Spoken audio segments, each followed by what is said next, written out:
नमस्कार बच्चों, आज हम आरोह भाग 2 की कविता पतंग पढ़ने जा रहे हैं, जिसके कवि हैं आलोक धनवा। आलोक धनवा आधुनिक काल के कवि हैं और उन्होंने नई कविताओं में कई महत्वपूर्ण कविताएं लिखी है। और ये जो आपकी पाठ्य पुस्तक की कविता है पतंग, यह कविता जो है साहित्यिक खड़ी बोली में लिखी गई है और इसमें सुंदर सुंदर बिंबों का प्रयोग किया गया है, जो बड़े ही सहज और सुंदर कविता को बना देता है। इसमें अलंकारों का भी बहुत कुशलता से कवि ने प्रयोग किया है इस कविता के अंदर। तो हम कविता पढ़ेंगे, पर कविता पढ़ने से पहले हम ये जान लेते हैं कि बिंब किसे कहते हैं। बिंब का मतलब होता है इमेज अर्थात चित्र। जब भी बच्चों आपने नमक का दारोगा कहानी या दो बैलों की कथा कहानी पढ़ी होगी, तो कहानी को पढ़ते पढ़ते समय आपके दिमाग में एक चित्र बनने लगता है, इमेज बनती है उन चीज़ों की। वैसे ही कविता में बिंब होते हैं। बिंब का मतलब है इमेज मतलब दृश्य। जब कविता को आप पढ़ते हैं तो वो दृश्य आपके दिमाग में अंकित होता जाता है, वो चलचित्र आपके दिमाग में गतिशील रूप में चलता जाता है, वही बिंब कहलाता है। बिंब को 5 तरह का बताया गया है। तो स्पर्श बिंब, दृश्य बिंब, घ्राण बिंब, ऐसे बिंब होते हैं। तो मुख्यतः हमारे जो 12वीं की पाठ्य पुस्तक है उसमें दृश्य बिंब और श्रव्य बिंब काम आता है। तो ये कविता जो है वो श्रव्य बिंब और दृश्य बिंब से भरी हुई है। इस कविता को हम पढ़ने जा रहे हैं। कविता का शीर्षक है पतंग। यह कविता हमें ऐसी दुनिया में ले जाती है जहाँ शरद ऋतु का चमकीला इशारा है, तितलियों की रंगीन दुनिया है, दिशाओं जो हैं वो मृदंग की तरह बज रही हैं बच्चों की आवाज़ से, और छतों के जितने भी खतरनाक किनारे हैं, कठोर छत जो है वो भी जो है बच्चों के लिए मुलायम बन जाती है, बच्चों को उसकी कठोरता का आभास ही नहीं होता है। तो मैं कविता पढ़ने जा रही हूँ। सबसे तेज बौछारें गई, भादो गया, सवेरा हुआ, अपनी नई चमकीली साइकिल चलाते हुए, जो घंटी बजाते हुए, ज़ोर ज़ोर से चमकीले इशारों से बुलाते हुए। किसे? सबसे तेज़ बौछारें गई। कवि यहाँ कहता है कि भादों का जो महीना था, जो बहुत तेज़ बारिश का महीना था, वो अब जा चुका है और उसके बाद में अब शरद ऋतु का मौसम आ गया है, शरद ऋतु आ गई है। और ये जो शरद ऋतु जो आई है, शरद ऋतु के समय जो सूर्य है वो अपनी पूरी आभा से आकाश में चमक रहा है, उसमें कहीं भी नमी नहीं है। तो बारिश का मौसम जा चुका है और आकाश एकदम स्वच्छ और साफ़ है। और ये जो स्वच्छ साफ मौसम है, जो है माहौल है, वातावरण है, ये पतंग उड़ाने के लिए बिल्कुल उपयुक्त है बच्चों के लिए। तो सबसे तेज़ बौछारें गई, भादो गया, सवेरा हुआ। अब कवि ने यहाँ उपमान का प्रयोग किया है। अपनी नई चमकीली साइकिल तेज चलाते हुए, घंटी बजाते हुए, ज़ोर ज़ोर से, बच्चों को इशारों से बुलाते हुए। यहाँ पर कौन आया? शरद का मौसम। शरद का मौसम जो है वो शरद का मौसम, खरगोश की आंखों जैसा लाल सवेरा, शरद आया पुलों को पार करते हुए, अपनी नई चमकीली तेज़ साइकिल चलाते हुए। जो शरद का मौसम है, शरद ऋतु है, शरद का जो वातावरण है, मौसम है, वो अपनी नई चमकीली साइकिल, यानी कि आकाश में जो सूर्य है वो चमक रहा है और वो उसकी जो चमक है, जो पीली चमक है धूप की, वो पूरे वातावरण में फैली हुई है। और घंटी बजाते हुए, ज़ोर ज़ोर से, चारों दिशाओं में घंटी बजाते हुए। तो इसमें यहाँ पे आपको श्रव्य बिंब भी दिखाई दिया और दृश्य बिंब भी दिखाई दे रहा है। श्रव्य बिंब में घंटी आपको सुनाई दे रही है।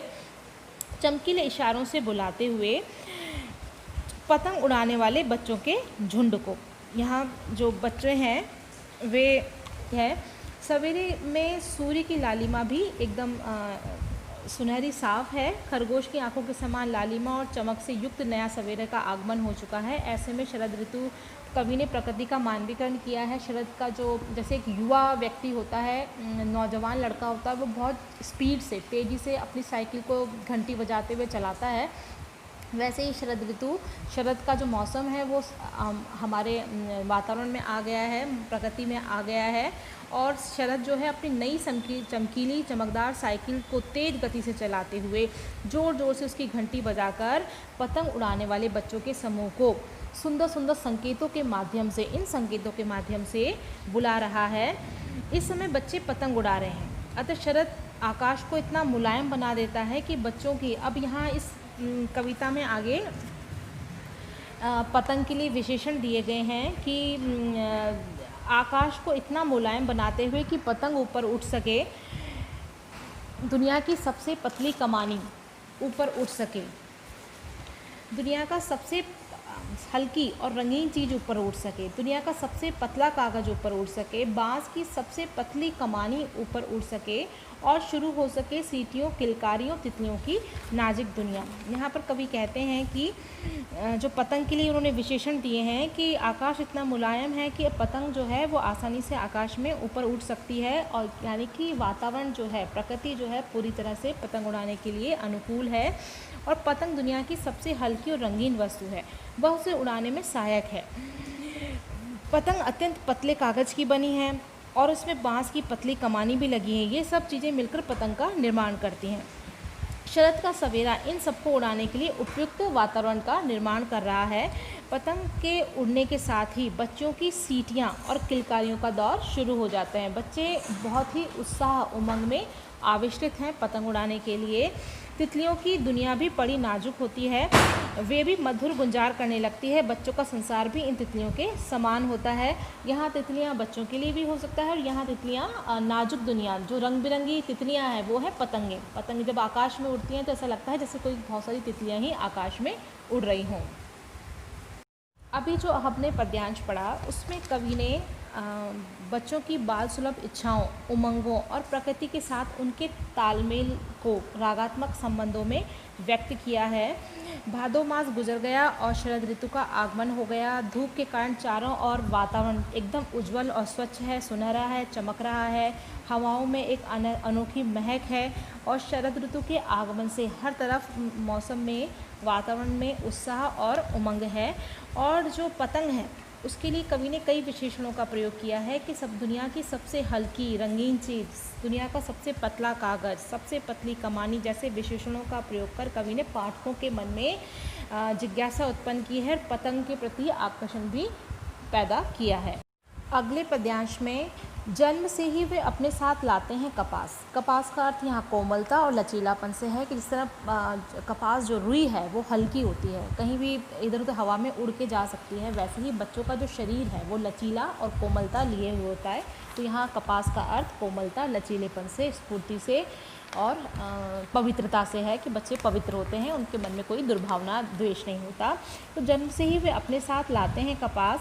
पृथ्वी घूमती हुई आती है उनके बेचैन पैरों के पास। जब वे दौड़ते हैं बेसुध, बेसुध अर्थात बिना सुध के, जिन्हें कोई सुध नहीं है कि आगे पृथ्वी कठोर है, कंकड़ पत्थर है, ऊंचाई है, नीचाई है, गड्ढा है, तो वे बेसुध होकर दौड़ते हैं छतों को भी नरम बनाते हुए। यानी कि उन्हें छत की जो कठोरता है उसका भी एहसास नहीं होता, धूप का एहसास नहीं होता, और नंगे पैर ही वो बेसुध दौड़ रहे हैं, क्योंकि उनमें पतंग उड़ाने के लिए बहुत स्फूर्ति है, ऊर्जा है, उमंग है। दिशाओं को भी मृदंग की तरह बजाते हुए उनका जो उल्लास है, जो खुशी है, वो दिशाएं भी मृदंग की तरह बज रही है, क्योंकि पतंग उड़ाते हुए सीटियाँ, किलकारियाँ, शोर, ये काटा, ये लिया, ये पकड़ो, तो वो जो आवाज़ है वो पूरी दिशाएं जो हैं हर तरफ पतंग का वातावरण है, बच्चों में उत्साह है।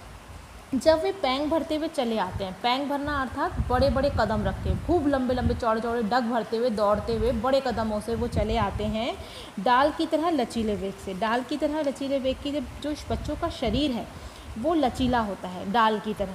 पेड़ की डाल एक जगह जुड़ी रहती है, फिर भी वह हिलती रहती है, नीचे जुड़ी घूमी फिर ऊपर हो गई। वैसे ही बच्चे भी पतंग उड़ाते समय अपने शरीर को झुलाते आगे पीछे करते रहते हैं। यह उनकी स्मृति को सिद्ध करता है, और यह कवि ने नवीन प्रयोग किया है अपनी कविता में कि जो बच्चों का शरीर है वो लचीला है और छतों के खतरनाक किनारों तक उस समय गिरने से बचाता है, सिर्फ उनके ही रोमांचित शरीर का संगीत। यानी कि बच्चों में जो स्फूर्ति है, वो रोमांच है, वो उनके शरीर का है, यानी कि उनमें जो लचीलापन है और जो स्फूर्ति है उससे वो हर बार खतरनाक किनारों से भी बच जाते हैं। पतंग की धड़कती ऊंचाइयां उन्हें थाम लेती है महज एक धागे के सहारे, अर्थात वे अपनी सारी इंद्रियों से बच्चे पतंग उड़ा रहे हैं, वे स्वयं भी उड़ रहे हैं। जिस दिशा में, जिस तरफ पतंग जा रही है उस तरफ ही बच्चों का शरीर, पूरा का पूरा शरीर उस वेग में, उस धारा में बह रहा है। तो कवि ने यहाँ इस कविता का हम पद्यांश का अर्थ देखते हैं कि जन्म से ही वे अपने साथ लाते हैं कपास, यानी कि बच्चे जन्म से ही कपास जैसी कोमलता और लोचपन लिए हुए होते हैं, स्फूर्ति, हल्कापन लिए होते हैं। उनकी कोमलता को स्पर्श करने के लिए धरती भी उनके बच्चों के पीछे पीछे घूमती रहती है। यहाँ पर पृथ्वी घूमती हुई आती है उनके बेचैन पैरों के पास, यानी कि उनके पैरों में चैन नहीं है, बच्चे बहुत स्पीड से भाग रहे हैं और उसकी कोमलता को स्पर्श करने के लिए यहाँ स्पष्ट भी है कि पृथ्वी भी उनके पैरों के पास आ रही है। वे मतलब कितनी भी दूरी है वह तुरंत तय करते जा रहे हैं। बच्चे हर समय दौड़ते रहते हैं, वे दिशाओं को मृदंग की तरह बजाते हुए, झूले की तरह पैंग भरते हुए लंबे लंबे डग भरकर दौड़ रहे हैं। उनमें पेड़ की डाल की तरह लचीला वेग है। बच्चे पतंग उड़ाते समय इतना बेसुध हैं कि वे छतों के खतरनाक किनारों पर भी चढ़ जाते हैं और उनके शरीर का रोमांचित जो संगीत है, लचीलापन है, उन्हें हमेशा गिरने से बचाता है। वे अपनी इंद्रियों के से पतंग उड़ा रहे हैं और महज एक धागे के सहारे वे भी उड़ते जा रहे हैं। अब बच्चों के पैरों को बेचैन इसलिए कहा गया है कि बच्चे इतने गतिशील होते हैं कि वे एक स्थान पर स्थिर रहना है, टिकना ही नहीं चाहते और वे अपने अपने नन्हे नन्हे पैरों से के सहारे पूरी पृथ्वी को नाप लेना चाहते हैं। दूसरे बच्चों पतंगों के सहारे बच्चे भी उड़ रहे हैं, अर्थात बच्चे जो हैं खुद भी पतंगों के सहारे कल्पना से आकाश में पतंग के जैसे ही उड़ान भर रहे हैं। जिस तरह पतंगें ऊपर नीचे दाएं बाएं उड़ती जा रही हैं, वैसे ही बच्चे अपनी कल्पना से, अपने शरीर के रोमांच से, मन की डोरी से, उस पतंग से, धागे से, उस एक धागे से बंधे हुए हैं। तीसरा पद्यांश हम देखेंगे कि पतंगों के साथ वे भी उड़ रहे हैं, पतंगों के साथ साथ वे भी उड़ रहे हैं अपने रंध्रों के सहारे। अगर वे कभी गिरते हैं छतों के खतरनाक किनारों से और बच जाते हैं, तब तो और भी निडर होकर सुनहले सूरज के सामने आते हैं और पृथ्वी और भी तेज गति से घूमती हुई जाती है उनके बेचैन पैरों के पास। इस पद्यांश में कवि ने यहाँ ये बताया है कि जो पतंगों के साथ वे भी उड़ रहे हैं। बच्चे पतंग उड़ाने में इतने तल्लीन हैं कि उन्हें छतों के वे पतंग के साथ उड़ रहे हैं। पहले वाले पद्यांश में बताया गया था कि जिस तरफ पतंग जा रही है उस तरफ ये धागे के सहारे वे भी बेफिक्र होकर उड़ रहे हैं अपने रंध्रों के सहारे। यहाँ रंध्र का मतलब है सिक्स सेंस। जिस तरह आप गाड़ी चलाते हुए आँख कान नाक खुले होते हैं, मोबाइल पे भी बात करते हैं, स्पीड ब्रेकर आता है तो आपकी गाड़ी की स्पीड भी कम हो जाती है क्योंकि सिक्स सेंस आपका चालू है। आपको पीछे का भी आभास रहता है और अंदाज से ही आप गाड़ी चलाते हैं, आपको पता नहीं चलता कि आपने कब हॉर्न दिया, कब ब्रेक लगाया। वैसे ही बच्चे भी जो हैं अपनी सिक्स सेंस के, अपनी इंद्रियों के सहारे स्वतः ही पतंग के साथ साथ उड़ रहे हैं। और अगर वे कभी गिरते हैं छतों के खतरनाक किनारों से, उन्हें छतों के खतरनाक किनारों का आभास भी नहीं है कि वो छत के बिल्कुल किनारे पर पहुंच गए हैं बिल्कुल। लेकिन अगर वे छत के किनारे से बच जाते हैं तो पुनः निडर होकर सुनहरे सूरज के सामने आ जाते हैं सीना तान के कि हाँ हम पतंग उड़ाएंगे। और जो पृथ्वी है और भी तेज़ गति से घूमती हुई उनके बेचैन पैरों के आसपास घूमती हैं कि बच्चे अब और साहसी हो गए हैं।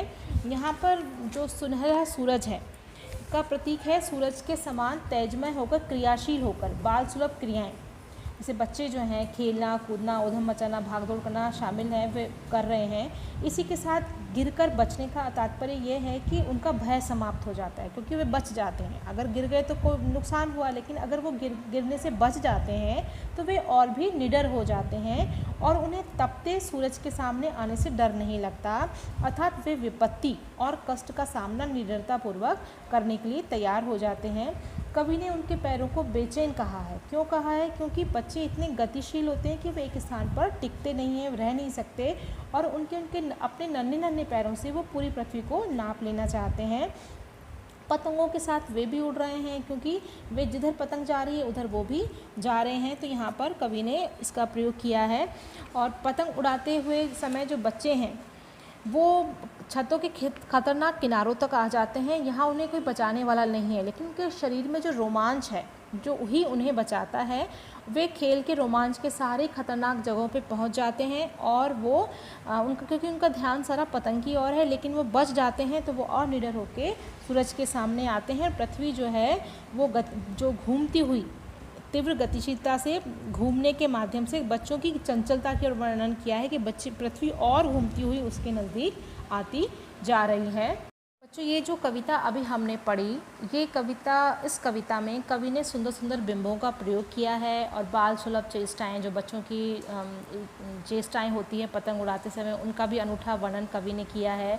शरद का मौसम का भी मानवीकरण किया है कि शरद ऋतु का पूरा मानवीकरण किया है कि जैसे कोई लड़का अपनी तेज चमकीली साइकिल को चलाते हुए बहुत ज़ोर से आता है, वैसे ही शरद का मौसम भी पुलों को पार करते, कई समयों को पार करते हुए स्पीड से आपकी तरफ आ रहा है। और चमकीली साइकिल का इशारा यहाँ पर है कि सूरज जो है वो अपनी सुनहरी आभा से चमक रहा है, उसकी किरणें एकदम साफ हैं।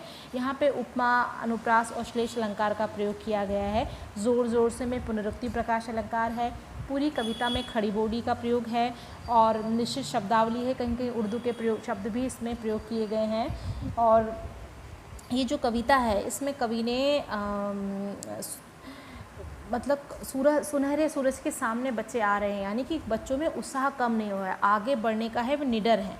इसमें बताया गया है बच्चों की कल्पनाशीलता को बताया गया है। श्रव्य बिंब और दृश्य बिंब का कवि ने बहुत अच्छे से यहाँ पर कई बार प्रयोग किया है, जो आपको दिखाई दिया। पूरी कविता में मुक्त छंद है, ये आपके उसमें आएगा एग्ज़ाम में, जो आपको लिखना है।